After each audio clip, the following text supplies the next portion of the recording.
তো গাইস সকাল সকাল বেরিয়ে গেলাম মাঠে ঘোরার জন্য। তো গাইস মাঠে ঘোরার কিন্তু মজাই আলাদা। তো আমি একাই গেছিলাম, তো গেছিলাম সকালবেলা। তো আমি ভাবছিলাম জল দেবো ধান খেতে।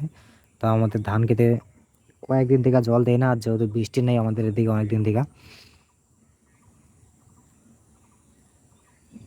তো গাইস এই যে হচ্ছে এগুলো ধানগুলো সব আমাদের ধান, যত অবধি দেখতে পাচ্ছ এগুলো সব আমাদেরই ধান। তো ধান সব বের হয়ে গেছে, দেখতে তো পাচ্ছ। তো আমি এখন আর জল দেওয়ার কোনো প্রয়োজন নাই, তো এখন আর জল দিব না। আর একটু ঘোরাঘুরি করার পরে চলে যাবো বাড়িতে। বাড়িতে গিয়ে যাবো গাছ আমি গাড়ি ঠিক করতে। তো গাছ দেখো কিন্তু কত সুন্দর কিন্তু জমিগুলা। তো মোবাইলে হয়তো দেখতে পাচ্ছ না ভালো করে, কিন্তু সামনাসামনি দেখলে অনেক সুন্দর লাগে। তো আসলে আর যাইতে ইচ্ছা করে না বাড়িতে। তো একদম ফাঁকা জায়গা, চুপচাপ, কোনো শব্দ নাই, কোনো গাড়ি ঘোড়ার চিল্লা হাল্লা নাই। তো খুব সুন্দর জায়গা। তো আমি ফাইনালি চলে আসলাম গাড়ি নিয়ে। তো আমি এখন যাব গাড়ি ঠিক করতে। তো গাছ গাড়িটা 3-4 দিন হলো খারাপ হয়ে গেছে, তো ঠিক করতে পারছি না টাকার অভাবে। তো গাড়ির দুইটা বিয়ারিংয়ে ভেঙে গেছে। তো গাড়ি নিয়ে ভাড়া মারা অসম্ভব। তো মানে আমি এই গাড়ি দিয়ে ভাড়া মেরে একমাত্র আমার পকেট খরচা চলতো। তো আমার গাড়িটাই এখন খারাপ হয়ে গেছে। তো কেমন কোনো পকেট খরচা চলবে আর গাড়ি দেখতে পাচ্ছ কিনা জানি না, তোমাদেরকে দেখানোর চেষ্টা করছি যে আমার কোন জায়গার বিয়ারিং ভেঙে গেছে। আমার হ্যান্ডেল যে আছে, হ্যান্ডেলের নিচের যে দুইটা বিয়ারিং থাকে, সেই দুইটা বিয়ারিং আমার ভেঙে গেছে। আর গাছ আমাকে দেখে নিশ্চয়ই বুঝতে পারছো আমার মনটা কিন্তু খুবই খারাপ। তো জানি না আজকে কত টাকা লাগবে গাড়িটা ঠিক করতে। তো আমি চলে আসছি গাড়ি ঠিক করতে। তো আমার গাড়ি ঠিক করা শেষ, তো এখন ফিটিং করা প্রায় শেষ। তো বিল বিল উঠছে অনেক টাকা। তো জানি না কোথেকে দেবো এত টাকা, তো আমার কাছে কোনো টাকা নেই এখন।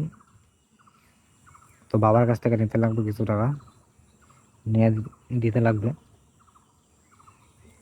তো একটা বিয়ারিংয়ের দাম হচ্ছে 300 টাকা করে।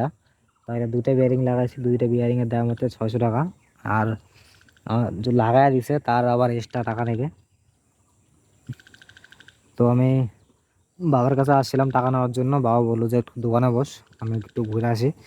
তো বাবা সকাল থেকে বসে আছে দোকানে। এখন হচ্ছে দুপুরবেলা, দুপুর 12টা বাজে। তো 1টার দিকে আমরা দোকান বন্ধ করে ফেলবো। আর গাইস অনেকক্ষণ থেকে বসে আছে, তো কোনো কাস্টমার নাই যেহেতু দুপুরবেলা। তো এমনিতেই আমাদের এদিকে ছোট বাজার, তো এটা হচ্ছে ছোট বাজার। তো লোকজন এমনিতেই খুব কম হয়, আর দুপুরবেলা তো লোক থাকবে না, এটাই স্বাভাবিক। তো এমনিতে আরো খুব গরম, যে গরম দিছে এখন, তো গরমের জন্য থাকাই যাচ্ছে না। তো গাইস তোমরা আগের একটা ভিডিওতে দেখছো যে আমার শরীরটা খুবই খারাপ, তাই বাবা আমার জন্য শিং মাছ নিয়ে আসছে। তো আমাকে বলছে শিং মাছ খাইতে, তো আমি শিং মাছ খাই না। তো দেখলেই কিরকম লাগে এগুলো মাছ, তো আমি কোনোদিনও খাই নাই। তো তাই তারপরে আমি গেছিলাম আমার বন্ধুকে আনতে। তো আমার বন্ধু গেছে ওর মামার বাড়িতে। আর ওকে আনতেই আমি আসছি, আসে অনেকক্ষণ থেকে বসে আছি, ওর কোনো খবরে নেই। আধা ঘন্টা 1 ঘন্টা হয়ে গেল। তো বারবার ফোন করছে, আরও বলছে দাঁড়া দাঁড়া আসছি। তো ওর কোনো খবরে নেই। তো গাইস ওই যে দেখতে পাচ্ছ ওর মামার বাড়ি। তো এতক্ষণ যে লাগে বের হইতে, একদম মেয়ে মানুষের মতন সাজা গুজা মনে হচ্ছে বের হচ্ছে। তো গাইস বন্ধুকে নিয়ে বাড়িতে চলে আসছে। চলে আসার পরে বাড়িতে আসতে না আসতে প্রচুর জোরে আসলো ঝড় বৃষ্টি। আর নদীর কি অবস্থা দেখো, নদীর জল একদম ঘোলা হয়ে গেছে। তো এখানে জল নাই, নদীতে একটু অল্প অল্প জল আছে, একদম ঘোলা হয়ে গেছে জল। তো দেখতেই তো পেলে। তো গাইস আর ব্লগটা বড় করবো না, তো আজকের ব্লগটা এখানে শেষ করলাম। তো ভালো লাগলে অবশ্যই চ্যানেলটাকে সাবস্ক্রাইব করে দিও।